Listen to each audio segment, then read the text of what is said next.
Hello' friends, good morning. তো মই হয় আপোনালোকৰ প্ৰণৱ আৰু আপোনালোকে চাই আছে পিকেডিয়ান ব্লগছ। তো ৰাতিপুৱা উঠি কিনে গা পা ধুই কিনে আমি সকলোৱে ওলাই গ'লোঁ গৰখনাথ মন্দিৰলৈ। গৰখনাথ মন্দিৰ হ'ব লাগিছে বৈঠামাৰীত, আৰু তাতে আমাৰ নাথ জনগোষ্ঠীৰ যি গুৰুজী তাতে থাকে। তো আমাৰ কিবা অলপ ঘৰৰ নিয়ম আছিল, সেইকাৰণে আমি গৰখনাথ মন্দিৰলৈ ওলাই যাওঁ। তাৰে পৰিৱেশটো আপোনালোকে এবাৰ চাওক।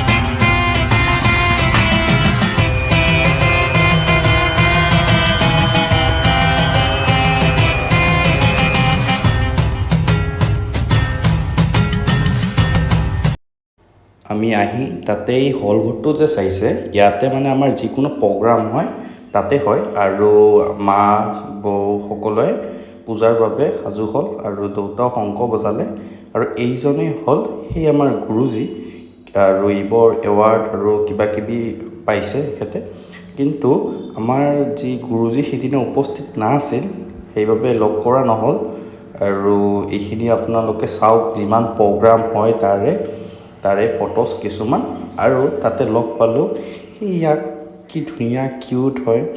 আৰু এই হ'ল গুৰুজীৰ ৰুম আমাৰ, য'ত গুৰুজীয়ে থাকে। আৰু তাৰপিছত এইটো মন্দিৰ হ'ব লাগিছে শিৱ আৰু পাৰ্বতী দুজনে ইয়াতে যজ্ঞ হয়, আৰু যিমান বিয়া আছে ইয়াতে হয়।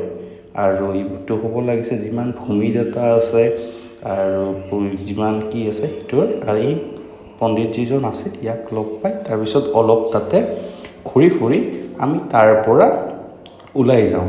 আৰু ইয়াৰ পিছত ইয়াৰ পাৰ্ট 2 ব্লগটো চাবলৈ নাপাহৰিব দেই।